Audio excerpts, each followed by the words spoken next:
कृष्ण हरे कृष्ण कृष्ण कृष्ण हरे हरे हरे राम राम राम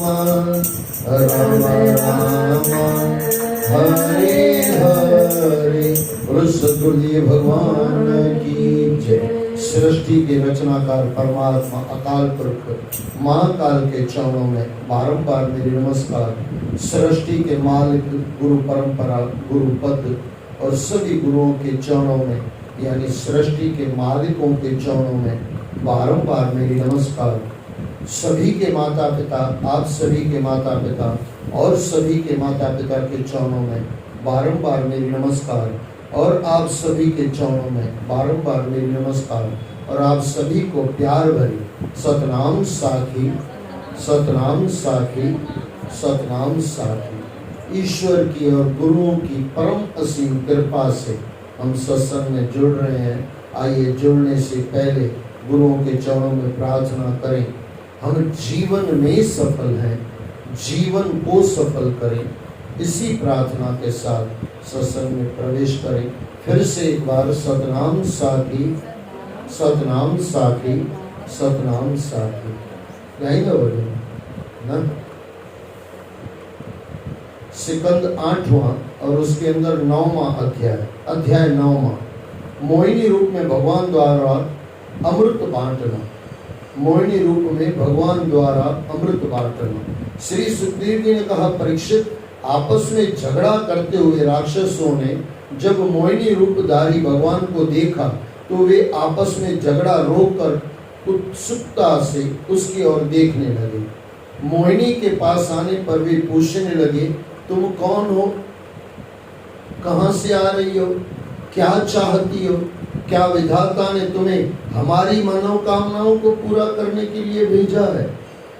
हम लोग इस अमृत के लिए आपस में झगड़ा कर रहे हैं, क्या तुम इस अमृत को हमारे बीच में बराबर बराबर बांट सकती हो। भगवान ने उनकी बातें सुनकर मुस्कुरा कर कहा, आप लोग महर्षि कश्यप के पुत्र हैं और मैं एक उल्टा स्त्री हूँ, क्या आप लोग मुझ पर विश्वास करेंगे। विवेकी पुरुष ऐसी स्वेच्छाचारी स्त्रियों का कभी विश्वास नहीं करते। विवेकी पुरुष ऐसी स्वेच्छाचारी स्त्रियों का कभी विश्वास नहीं करते। परीक्षित, मोहिनी की बातों पर दैत्यों को विश्वास हो गया। वह न्यायपूर्वक अमृत का बंटवारा करेगी। उन्होंने अमृत का कलश मोहिनी रूपधारी भगवान को सौंप दिया। अमृत कलश अपने हाथों में लेकर मोहिनी ने कहा, है दैत्यों, मैं उचित अनुचित जो भी करूंगी वह सब यदि तुम्हें स्वीकार हो तो मैं यह अमृत बांट सकती हूँ। बड़े बड़े दैत्यों ने मोहिनी की मीठी मीठी बातें सुनकर उसकी गहराई को नहीं समझा। ये तो सच बता रही थी, बराबर, सच्ची बता रही थी या बता रहा था। 2 in 1 है ना, भगवान भी है, मोहिनी रूप भी है। दिखने में ऐसा लग रहा है कि मोहिनी रूप है लेकिन है भगवान। लेकिन दोनों, ये भगवान बता रहा है कि मैं ऐसा करूंगी, लेकिन आपको मानना पड़ेगा। फिर भी वो बोल रहे हैं हाँ चलेगा। बड़े बड़े दैत्यों ने मोहिनी की मीठी मीठी बातें सुनकर उनकी गहराई को नहीं समझा और सभी ने स्वीकार कह दिया, स्वीकार है कह दिया। इसके बाद एक दिन का अवकाश रखकर सभी ने स्नान किया और हवन आदि ब्राह्मणों को दान दिया तथा उन्हें भोजन कराया। उसके बाद सभी देवदानव अच्छे अच्छे वस्त्र पहनकर आमने सामने 2 पंक्तियों में बैठ गए। उसी समय अमृत का कलश लेकर मोहिनी ने उनके बीच में प्रवेश किया। उसने अपने मोहिनी चितवन से दैत्यों की ओर देखा तो वे निहाल हो गए। अपनी भाव भंगिमा से उन्हें मोहित करते हुए मोहिनी ने देवताओं को अमृत पिलाना प्रारंभ कर दिया। दैत्य लोग चुपचाप अपनी बारी की प्रतीक्षा करने लगे। जिस समय भगवान देवताओं को अमृत पिला रहे थे उसी समय राहु देवता का वेश बनाकर उसके बीच में आ बैठा। देवताओं के साथ उसने भी धोखे से अमृत पी लिया, परंतु तभी चंद्रमा और सूर्य ने उसकी पोल खोल दी। उसी समय भगवान ने अपना मोहिनी रूप छोड़ दिया और तीखी धार वाले अपने सुदर्शन चक्र से उसकी गर्दन काट ली। अमृत गले से नीचे उतर पाया था, यानी उतर गया था। इससे उसका धड़ नीचे गिर पड़ा, परंतु उसका सिर अमर हो गया। ब्रह्मा जी ने उसे ग्रह बनाकर आकाश में भेज दिया। वही राहु अपनी शत्रुता प्रकट कर सूर्य और चंद्र से बदला लेने के लिए पूर्णिमा और अमावस्या के दिन उन पर आक्रमण किया करता है और इससे उन्हें ग्रहण लग जाता है। परीक्षित, देवताओं ने अपने परिश्रम के फलस्वरूप भगवान की कृपा से अमृत पान कर लिया था, परंतु देवताओं को वह फल प्राप्त नहीं हो सका था, क्योंकि असुरों ने भगवान के श्री चरणों में आस्था नहीं रखी थी। इसलिए उन्हें भगवान की, अब देखो यहाँ पे बहुत बड़ी बात कह रहे हैं, क्योंकि असुरों ने भगवान के श्री चरणों में आस्था नहीं रखी थी, मोहिनी रूप में रखी थी, भगवान में नहीं रखी थी। ये थोड़ा समझना। अच्छा, देवताओं का उल्टा था, भगवान में रखी थी, मोहिनी रूप में नहीं रखी थी। उन्होंने भगवान माना, क्योंकि असुरों ने भगवान के श्री चरणों में आस्था नहीं रखी थी, इसलिए उन्हें भगवान की कृपा प्राप्त नहीं हो सकी। इसी प्रकार यह मनुष्य जब अपने स्वार्थ के लिए, केवल अपने परिवार के लिए कर्म करता है तब वह व्यर्थ ही होता है, परंतु वही कर्म जब भगवान को समर्पित करते हुए किए जाते हैं तो उनका फल अवश्य प्राप्त होता है। और अच्छा, यहाँ पे लिखा है अवश्य फल प्राप्त होता है, लेकिन एक चीज उसमें और जोड़ दो, अच्छा फल प्राप्त होता है, ये पक्का है। अध्याय 10वां, देवासुर संग्राम। श्री सुखदेव जी ने कहा, परीक्षित, दानवों और देवताओं ने यद्यपि बड़ी सावधानी से समुद्र मंथन में देवताओं का साथ दिया था, फिर भी उन्हें भगवान से विमुख होने के कारण अमृत की प्राप्ति नहीं हुई थी। इससे उनकी हृदय में बड़ा रोष था। उन्हें इस बात पर भी बड़ा रोष था कि भगवान ने उनके साथ छल करके देवताओं को अमृत पिला दिया था। उन्होंने तत्काल अपने हथियार उठाए और देवताओं पर धावा बोल दिया। दूसरी ओर देवताओं को एक तो भगवान की शक्ति का भरोसा था और दूसरे अमृत पीने से वे अमर और शक्ति संपन्न हो गए थे, इसलिए वे भी अपने अस्त्र शस्त्र लेकर उनका सामना करने के लिए उन पर झपट पड़े। परीक्षित, क्षीर सागर के तट पर बड़ा ही रोमांचकारी और भयानक युद्ध प्रारंभ हो गए। देवताओं और दैत्यों की यह घमासान लड़ाई देवासुर संग्राम के नाम से जानी जाती है। दोनों ही एक दूसरे के कट्टर शत्रु हो रहे थे और अनेक अस्त्र शत्रुओं से परस्पर चोट पहुंचा रहे थे। उस समय रंग बिरंगी पताकाओं, श्वेत निर्मल शत्रुओं, चंवरों और वायु से उड़ते रंग बिरंगे दुपट्टों, पगड़ी, कलंगी, कवच, आभूषण तथा सूर्य की किरणों से चमकते हुए शस्त्रों से युक्त देवताओं और असुरों की सेनाएं ऐसी शोभामान हो रही थी मानो जल जंतुओं से भरे हुए दो महासागर लहरा रहे हो। उस समय शस्त्रों की झनकार, टकराहट, शंखों, तुरही, मृदंग, नगाड़े और डमरुओं का प्रबल शोर आकाश को गुंजा रहा था। देवदानों की हुंकारों और एक दूसरे को ललकारने के गंभीर शब्द बादलों की गड़गड़ाहट से प्रतीत हो रहे थे। रथों की गड़गड़ाहट, घोड़ों की हिनहिनाहट, हाथियों की चिंगार और पैदल सेना का कोलाहल भयानक रूप से उभर रहा था। राजा बलि की एक हुंकार पर हजारों हजार राक्षस अपनी जान देने को उतारू थे। वे सभी अमृत का झाग न मिलने से बेहद क्रोध में, अमृत का झाग यानी अमृत, वे भी अमृत का झाग न मिलने से बेहद क्रोध में भरकर मत वाले हो रहे थे और मरने मारने पर उतारू थे। उन्हें लग रहा था कि उनके साथ धोखा किया गया है। अच्छा, मोहिनी रूप ने बोल भी दिया था, फिर भी ये नाटक कर रहे हैं। उन्होंने पहले ही बोल रहा दिया, मैंने जो भी करूं आपको मानना होगा। फिर काहे का धोखा? आपको कोई बोले कि 1,00,000 रुपया दो मैं खा जाऊंगा और फिर भी आपको दे रहे हो, तो उसने धोखा दिया कि आपने धोखा खाया? वो क्लियर बोल रहा है, शुद्ध बोल रहा है, मैं खा जाऊंगा। ये मोहिनी बोल रही थी मैं जो करूंगी आपको पसंद होना, ये मंजूर होना चाहिए। बोले मंजूर है, स्वीकार है। सबने साथ में बोला स्वीकार है। फिर भी ये नाटक है। बस ये राक्षस वृत्ति है, पहले मानो फिर न मानो, कभी मानो कभी न मानो, कभी आज 2 बोलो, कल 4 बोलो, परसों 6 बोलो, कोई अंत ही नहीं है। हम परमात्मा को रोज अलग अलग मांग करते हैं ना, आज ये चाहिए, कल और चाहिए, कल कुछ दूसरा चाहिए। अच्छा जो मिल जाए वो बोलते हैं ये तो गलत आ गया, मांगा भी हमने था फिर गलत भी हमको लगता है। इसके लिए सोच समझ के ये शत्रुपना, ये असुर जाति का नियम है कि पहले मांग लो फिर मिल जाए, फिर कंप्लेन करोगे ये क्या होगा। और सच पूछो तो मोहिनी तो एकदम शुद्ध बोल रही थी, मैं जो करूंगी वो आपको पसंद आना चाहिए। अच्छा दूसरी बात ये भी बोल रही थी, आप मेरे पे विश्वास मत करो, ये भी बोल रही थी, लेकिन फिर भी विश्वास कर लिया। अच्छा कर लिया तो फिर मान लो। अगर अच्छा राजा बलि ने माना, बराबर ना, आगे चल के आप सुनोगे राजा बलि वो जब ये हमारे वामन भगवान बन के आए और 3 पैर मांगा, राजा बलि ने स्वीकार कर लिया, आज तक अमर हो गया। अगर यही असुरों ने भी माना होता ना तो पता नहीं क्या मिल जाता असुरों को। एक राजा बलि ने मान लिया, बोले बाबा आपने जो किया मुझे स्वीकार है। 3 पैर पृथ्वी, वामन वाली बात मैं बता रहा हूँ। कितना अमर हो गया राजा बलि, आज भी अमर है, पाताल लोक का राज्य कर रहा है मजे से। अच्छा ये बीच में आया तो मैं आपको बता दूं,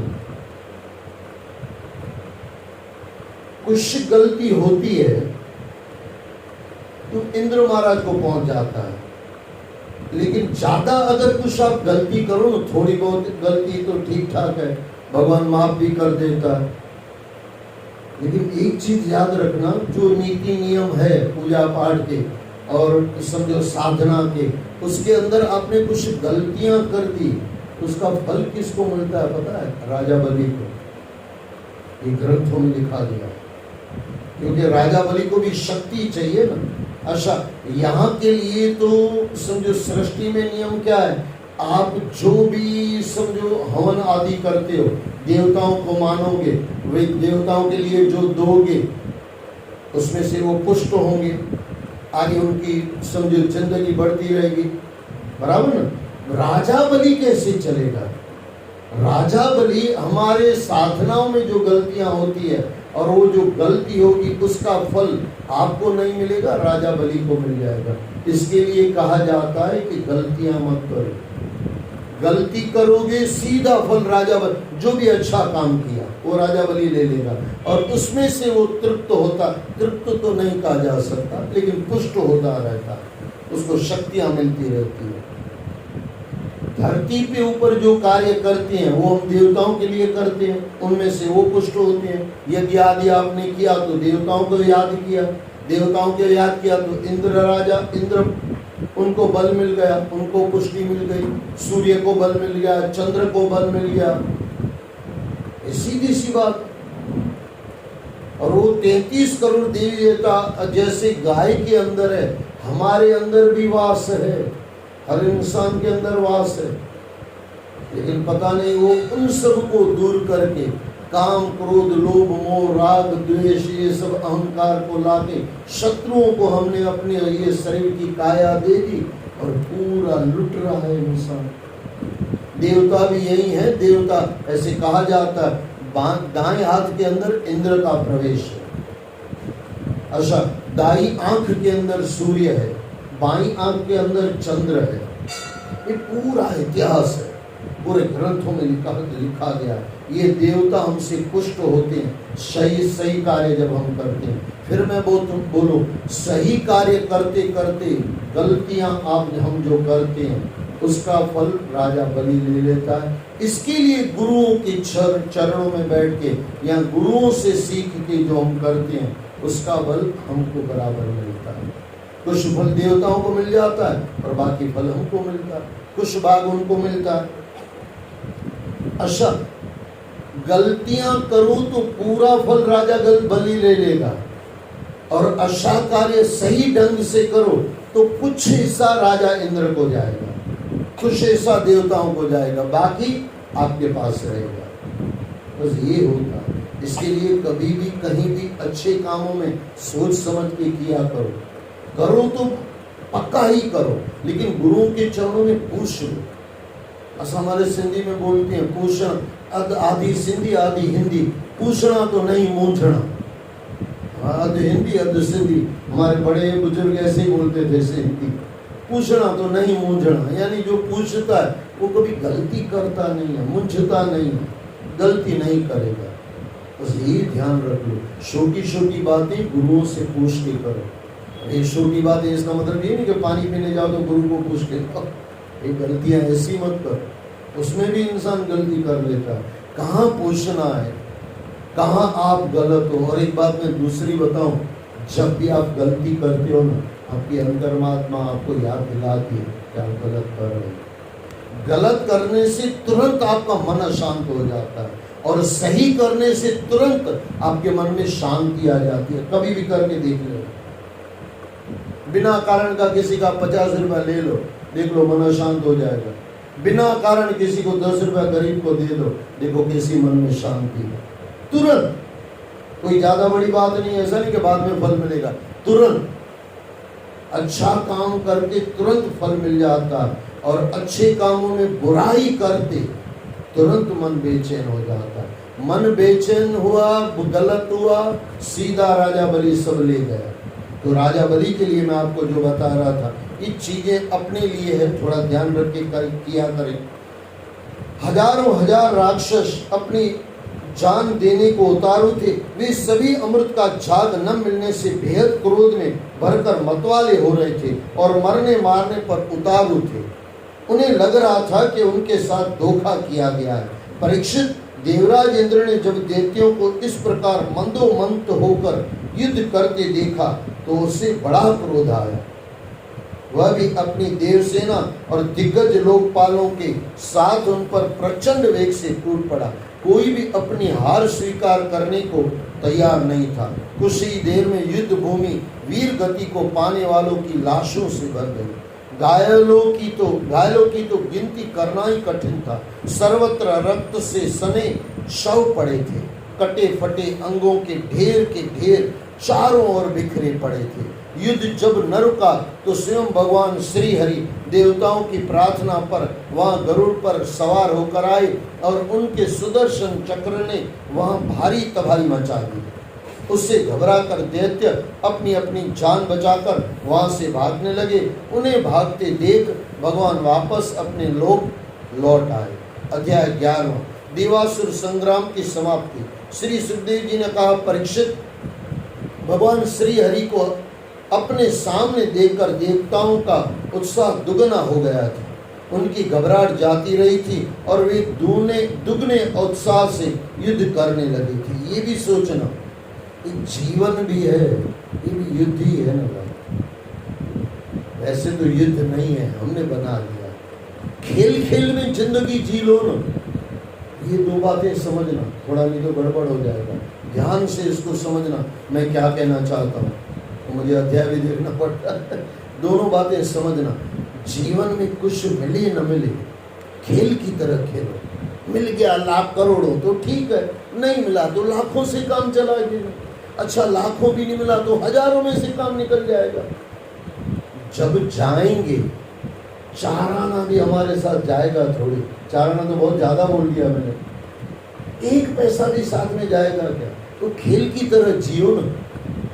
मिला तो वाह वाह, नहीं मिला तो वाह वाह। अच्छा, ये समझना, थोड़ा गंभीरता से समझने का प्रयास करना। संसार मिले न मिले, इसको खेल की तरह खेलो, और परमात्मा मिले ही मिले, इसको खेल मत बनाओ। मिले न मिले, कोई जो भी होगा चलेगा, नहीं, उसमें खेल नहीं। परम तत्व को पाने के लिए पूरी जान लगा दो। इसके लिए तो गुरुओं ने कहा, आपने सुना भी है, शीश दिए गुरु मिले तो भी सस्ता जाए। वहां खेल नहीं है, वहाँ जिंदगी दी जा रही है। जिंदगी पूरी समर्पित कर दो परमात्मा के नाम के लिए, और पाने के लिए जिंदगी बर्बाद मत करो। कभी बैठ के सोचना ना, आपके पास अरबों खरबों है। चरण भाई किसी का सरनेम ले लो, कोई भी आदमी, उसके परिवार में जितना इसने अरबों खरबों कमाए हैं, सच्ची बताना कितनी जिंदगी इसमें चली गई, कितनी जिंदगियां। आपके दादाजी ने कमाया, आपके पिताजी ने कमाया, आपने कमाया, तब जाके वो अरबों खरबों हुए, बराबर ना? कम से कम नहीं तो भी 8 से 10 आदमी की जिंदगियां वो पैसे में पूरी हो गई। अच्छा, ये सब पैसा लेके परमात्मा के पास जाओ, किसी चमत्कारी गुरु के पास जाओ, बोले बाबा ये सब ले लो, मुझे एक जिंदगी वापस दे दो, मिलेगी क्या? अरबों खरबों जिंदगी में कमाए जाते हैं, लेकिन अरबों खरबों से जिंदगी का 1 मिनट आप नहीं ले पाते हो भाई। अब रीसेल वैल्यू बोलते हो ना, अब गाड़ियां लेते हो, कोई भी गाड़ी मकान लेगा, रीसेल वैल्यू देखेगा। रीसेल वैल्यू क्या है? हमारी जिंदगी की रीसेल वैल्यू क्या है? 0, कुछ भी नहीं।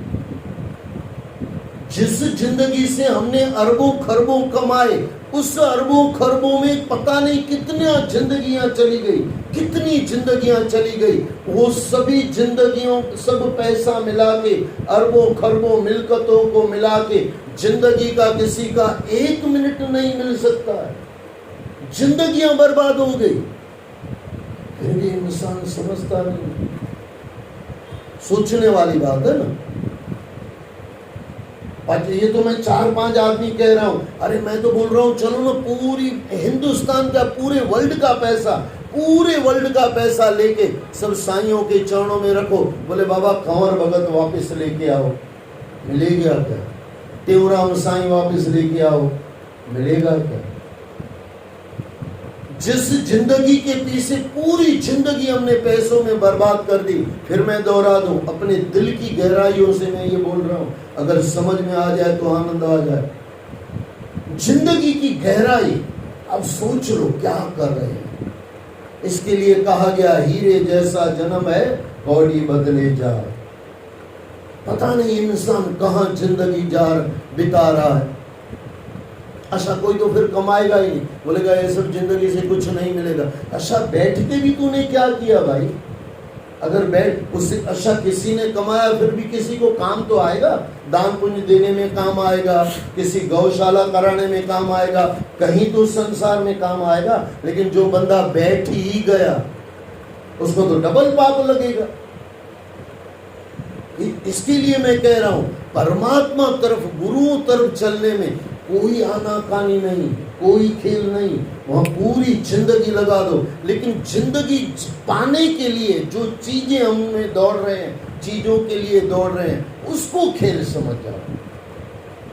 500 मिले, 1000, साहिब इतना, मैं हर चीज गुरुओं से ला के आपको देता हूं। साहिब इतना दीजिए जाने कुटुंब सवार। खेल है जिंदगी, इस संघर्ष हमने बनाया है। उसको स्टेटस जमाना है, ये चाहिए वो चाहिए, कितना चाहिए भाई साहब। और कुछ भी मिल जाए पेट भरता थोड़ी है। और मैं फिर दोहरा दूं, पेट भर जाता है, एक खोपड़ी नहीं भरती। बहुत कुछ बीच में याद आता है। वो जो राजा था, राजा के पास एक कोई भिखारी गया, अरे बाबा ये पात्र भर के दे दो। बोले अच्छा एक बात सुन लो, हजारों राजाओं के पास में चला गया हूँ, किसी ने ये पात्र भर के नहीं दिया। राजा ने देखा इतना छोटा सा कटोरे जैसा, अरे बोले पागल, ऐसे 10 कटोरे में भर सकता हूँ। बोले बाबा बहुत बड़ी बड़ी बातें मत करो, ये 1 कटोरा दे दो, बहुत हो गया। और 50 राजाओं के पास में गया हूँ, किसी ने भर के नहीं दिया, और आपकी ताकत है तो भर के दिखाओ। अब राजा को ये बोलना, उसने सिपाहियों का बोले लेके आओ और सब हीरा मोती से भर दो, खाने पीने से नहीं, हीरे मोती से भर दो। अब ऐसे कहती हैं, राजा को काम हुआ तो चला गया। सुबह का समय था, राजा अपने काम से चला गया और उनको बोल के गया भाई जितना 1 बोरी हीरा मोती लेके आओ और बाकी जो है इसको दे देना, क्या हम भी दिलदार हैं, इसको पता चले। और वो लेने वाला हंस रहा था, क्योंकि पता नहीं कितने राजाओं के पास ये जाके आया था। अब वो जो पूरी बोरी, पूरा थैला जो लाया गया हीरा मोती का, डाल दिया उसके अंदर। थोड़ी देर में देखा वापस आधा हो गया, भरो वापस। उनको एक बोरी बोली गई थी, वहां पे प्रधानमंत्री बैठा था, बोले 5-10 बोरी भाई और डाल दो, कोई दिक्कत नहीं। राजा ने बोला भी था, और पता नहीं होगा कुछ इसके अंदर, कटोरे के अंदर, और डाल दिया। अब ये 10-12 बोरा मंत्री के कहने से डाल दिया, फिर भी वो आधा का आधा ही रहा, पूरा हुआ ही। अब मंत्री को लगा भाई मेरी जितनी ताकत थी उतना मैंने दे दिया, भंडारा थोड़ी खाली करना है भाई। राजा का उसकी क्या शक्ति। राजा आया तो राजा लेकर बोले भाई अभी तक इसको खड़ा कर दिया। अरे बोले बाबा ये आदमी खतरनाक है बहुत, और ये आदमी तो खतरनाक है, इसके पास जो कटोरा है उससे डबल खतरनाक है ये। अरे इसकी तो समझ में नहीं है, कटोरा ही नहीं समझ में आ रहा है। 10-12 बोरा डाल दिया, फिर भी ये आधा का आधा ही कटोरा है। राजा ने भी सोचा, बोले भाई 2-4 मेरे सामने लेके आओ, देखते हैं। क्योंकि राजा को भी ताजुब लग रहा था कि इस सामने आधा ही कटोरा है। अच्छा, पूरा का पूरा बोरा उसमें डाल दिया जाता था। राजा के सामने 4-5 डलवा दिया। राजा ने और कुछ लगा, राजा को तो कभी वो अभिमान का सवाल था ना, राजा ने बोल दिया था तेरा इसे कितने कटोरे में भर दूंगा, और लाया गया 2-4। फिर राजा को भी लगा भंडारा पूरा खलास हो जाएगा। भंडारा क्या है, ये पूरा खजाना खलास हो जाएगा। भंडारा तो गुरुओं का होता है, और भंडारा कभी खाली थोड़ी होता है। राजा ने सोचा खजाना खाली हो जाएगा। राजा ने पूछा बेटे एक बात बता, ये है क्या। बोले बाबा वो थोड़ी बातचीत हुई थी, आपने बोला था भर के दूंगा, भर के दो। अरे बोले भाई जिसने सबने मना किया तो मैं भी मना ही कर रहा हूँ, लेकिन बता है क्या। बोले शमशान घाट से जा रहा था, एक खोपड़ी पड़ी हुई थी, उसको कलर लगा दिया है बाबा, ऊपर का कलर है बाकी खोपड़ी है। वहां से नियम आया खोपड़ी कभी भरती नहीं। पेट भर जाए, कितना भी भर जाए, एक इंसान के पास इतने पैसे हो सकते हैं हजारों आदमी को 10 बरस खिला दे, लेकिन फिर भी दिमाग थोड़ी भरेगा, पेट कितने भी भर लो। फिर वहां से नियम आया ये खोपड़ी कभी भरती नहीं। इसके लिए कमाया शब्द मैंने आपको बताया था, कमाया शब्द सामने वाले को लगता है कमाया कमाया कमाया। समझो हमारे दादाजी बैठे हैं, मैं बोलूं बाबा आपने बहुत कमाया, तो भाई साहब बोल रहे हैं, बोले बेटे बराबर बोल रहा है, कम आया कम आया कम आया कम आया, बस यही है। दुनिया में जाके देख लो यही हो रहा है। जिसने कमाया ना वो सामने वाले बोलेगा पता है 2 बरस में पता नहीं क्या कर लिया, इतना कमा लिया। अच्छा कमाने वाले के पास जाओ, बोले हाँ बराबर बोल रहा है, कम आया। उसको लगता है, लेने वाले को लगता है कम आया, और सामने वाले को लगता है बहुत आया। भगवान भी को भी लगता है भाई साहब को बहुत दे दिया, लेकिन भाई साहब को लगता है बहुत कम आया। एक अंधा कुआं है, बस घुसते जाओ, ये नो एंट्री है, इसमें घुस गए, एग्जिट है ही नहीं, ये माया है, शल लेती है भाई, और पता नहीं कितनी जिंदगियां शल लेती है, लेकिन फिर भी इंसान शलता जाता है। इंसान अगर थोड़ा समझ ले आनंद आ जाए। भगवान श्री हरि को अपने सामने देखकर देवताओं का उत्साह दुगना हो गया, लेकिन इसके अंदर अगर परमात्मा को आपने साथ में ले लिया, वहां कोई खेल नहीं। संसार को खेल समझो, परमात्मा को पाने में पूरी जिंदगी लगा दो। और हकीकत यही है, जिंदगी पूरी होने से पहले भगवान श्री कृष्ण जरूर मिल जाएगा। देखा गया है, गुरु नानक को मिला, हमारे साईं टेवराम साईं को मिला। जो भी दौड़ने गए ईमानदारी से परमात्मा तरफ गए उनको जरूर मिला, और जो बेईमानी करके गया उसको कुछ नहीं मिला। अच्छा ये माया शल्य, इसे अच्छा भगवान शल्य ना, यही तो हमारे बलि महाराज ने किया था। बोले वैसे ये सब खलास हो जाएगा। अब अच्छा सब खलास हो जाएगा तो ये जो वामन है ये शल्य ना भगवान ने दिया, भगवान ने ले लिया। अब ये जब सोचा बलि अमर हो गया, जो मैं पहले आपको कह गया है। अच्छा उसको वरदान दिया गया है, आगे चल के ये बलि फिर इंद्र बनेगा, ये भी उसको वरदान दिया गया। खाली 3 दिन पृथ्वी देने से इंसान अमर हो सकता है, लेकिन किसको दिया? बेटे को दिया तो वो तो बोलेगा फर्ज थी पूरा किया, भगवान को दिया तो ग्रंथों में आ जाएगा, परमात्मा में नाम लिखा जाएगा, और बेटों को तो सबने दिया, फिर भी लिया किसी ने नहीं। बेटे देने वाले नहीं है, लेने वाले हैं। थोड़ा समझ आ जाए ना, थोड़ा ये चक्रव्यूह से बाहर निकल आओ। चक्रव्यूह से जो बाहर निकल गया ना, उसको आनंद आ गया। उनकी भगवान श्री हरि को अपने सामने देखकर देवताओं का उत्साह दुगना हो गया। आप जब परमात्मा तरफ चलते हो ना, संसार में चल के भगवान को साथ में लेते हो ना, तो आपका उत्साह दुगना हो जाता है। पक्की बात है। इस संतों महात्माओं के पास क्या है, वैसे थोड़ी है, लेकिन मस्ती नाम कुमारी नाम का चढ़ी रहे दिन रहे। एक नशा है, नाम परमात्मा के नाम का भी नशा है। वो कुमारी है, नाम कुमारी नाम का चढ़ी रहे दिन रहे। संसार का नशा अधोगति में ले जाएगा, और परमात्मा का नशा, अभिमान नहीं कह रहा हूँ, गलत अर्थ मत लेना, कुमारी है वो, अपनी मस्ती है। संतों की भी अपनी एक मस्ती होती है, और एक दारू पीने वाले की भी अपनी मस्ती होती है, लेकिन दोनों में जमीन आसमान का अंतर है। एक आपको परमात्मा तरफ ले जाएगा और एक आपको गटर में ले जाएगा। आपको कहाँ जाना है, आपको पसंद करना है। उनकी घबराहट जाती रही थी और वे दुगने उत्साह से युद्ध करने लगे थे। उधर दैत्यराज बलि ने जब दैत्यों को भागते हुए देखा तो उन्हें ललकार कर रोका।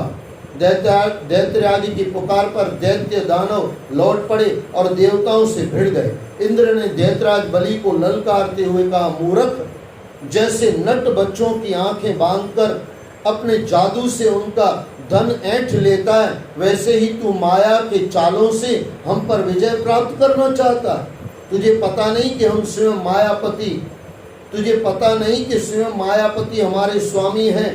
तू हमारा कुछ नहीं बिगाड़ सकता, हम सब अमर हैं। देख, आज मैं अपनी 100 धार वाले वज्र से तेरा सिर धड़ से अलग किए देता हूँ। तू अपने बचाव में जो कर सकता है कर ले। दैत्यराज बलि ने कहा, इंद्र, जो लोग काल शक्ति की प्रेरणा से युद्ध करते हैं उन्हें जीत या हार, जीवन अथवा मृत्यु मिलती ही है। जो लोग काल शक्ति की प्रेरणा से युद्ध करते हैं उन्हें जीत या हार, जीवन अथवा मृत्यु मिलती ही है। इसी से ज्ञानी जन इन जगत को काल के अधीन समझकर न तो अपनी विजय पर इतराते हैं और न ही अपनी हार पर दुखी होते हैं। ये राजा बलि ज्ञान किसको दे रहा है? इंद्र को। कितना ज्ञानी पुरुष है। कभी कभी ये समझा करो ये बातों को, कितना ज्ञानी पुरुष है। और तभी तो वामन को 3 पैर पृथ्वी दिया। और इसके बाद राजा बलि के बाद कभी भी उनके खानदान में, उनके वंश में भगवान ने मारा नहीं, तारा जरूर, सुधारा जरूर, लेकिन मारा नहीं। कितना परमात्मा का कृपा होगा। ये अगर बरसना है, ये अगर परमात्मा की कृपा चाहिए तो राजा बलि जैसे होना बहुत आसान, बहुत जरूरी है। इससे ज्ञानी जन इस जगत को काल के अधीन समझकर न तो अपनी विजय पर इतराते हैं और न अपनी हार पर दुखी होते हैं। तुम लोग इस तत्व से अनभिज्ञ हो। तुम लोग अपने को ही जय पराजय का कर्ता मानते हो। इसलिए इंद्र महामना अशा, इनका जो उस समय था ना, गुरु की कृपा मस्त थी राजा बलि की, शुक्राचार्य की। और जिसके ऊपर गुरु की कृपा हो जाए उसको कोई हरा नहीं सकता। और जिसको गुरु की कृपा हो ना, गुरु की कृपा न हो ना, उसको वो कभी जीवन में जीत भी नहीं सकता। गुरु कृपा ही केवलम, शिष्य से परम मंगलम। परम मंगलम चाहते हो ना, परम मंगल चाहिए ना, तो गुरु को कभी मत छोड़ो। गुरु की बातों पे चलते रहो, गुरु के रस्तों पे चलते रहो। तुम लोग अपने को ही जय पराजय का कर्ता मानते हो। इसलिए रे इंद्र, महामना ऋषियों की दृष्टि में तू इत्याधिक निकृष्ट और शोचनीय है, यानी तू सोचने जैसा। मैं तेरे इस मर्म स्पर्शी वचनों को स्वीकार ही नहीं करता। फिर मुझे दुख क्यों हो? तुझे जो करना है कर, हमें अपनी इस गीदड़ भपकियों से मत डरा। परीक्षित, दैत्यराज बलि के द्वारा इस प्रकार फटकारने पर इंद्र झेप गया। दैत्यराज बलि ने तब अपने धनुष की डोरी को कान तक खींचकर एक साथ बहुत से बाण छोड़ दिए। दैत्यराज बलि का आक्षेप सहन न करने के कारण इंद्र भी चिढ़ गया था, इसलिए उसने बलि पर वज्र से प्रहार कर दिया, वज्र से प्रहार किया। उसके प्रहार से बलि पंख कटे पक्षी के समान अपने रथ से पृथ्वी पर गिर पड़ा। उसी समय बलि के एक मित्र जम्बासुर ने बड़े वेग से पहले अपनी गदा का प्रहार इंद्र पर किया, फिर ऐरावत पर। गदा की चोट से ऐरावत पीड़ा से दुरा हो गया, यानी नीचे गिर पड़ा, और उसने अपने घुटने टेक दिए। वह मूर्छित होकर एक और को लुढ़क गया। उसी समय इंद्र का सारथी मातली 1000 घोड़ों से जोता हुआ रथ वहां ले आया। अब उसने इंद्र को उस पर चढ़ा लिया। इंद्र ने अपने वज्र से जंब का सिर बड़ी तेजी से काट डाला, लेकिन दोनों ओर की सेनाएं फिर भी युद्ध से विमुख नहीं हुई। इस युद्ध में राक्षसी सेना का जबरदस्त विनाश होने लगा। परीक्षित, जब ब्रह्मा जी ने यह देखा तब उन्हें बड़ी चिंता हुई। उन्होंने देवर्षि नारद को देवताओं के पास भेजा और युद्ध रोकने के लिए कहलवाया। देवताओं ने देवर्षि नारद की बात मानकर युद्ध रोकने का मन बना लिया। देवर्षि नारद ने असुरों को भी समझा बुझाकर शांत किया। असुरों ने गुरु शुक्राचार्य ने अपनी संजीवनी विद्या से असुरों को फिर से जीवित कर स्वस्थ कर दिया। देवगण स्वर्ग को चले गए और असुरगण पाताल लोक को चले गए। अमृत के बंटवारे को लेकर असुरों में असंतोष था। बोलो सद्गुरुदेव भगवान की जय। अध्याय 11वां समाप्त हुआ। जय जय श्री राधे, जय जय श्री राधे, जय जय श्री राधे। 12वां अध्याय कल देखेंगे। सतनाम साथ।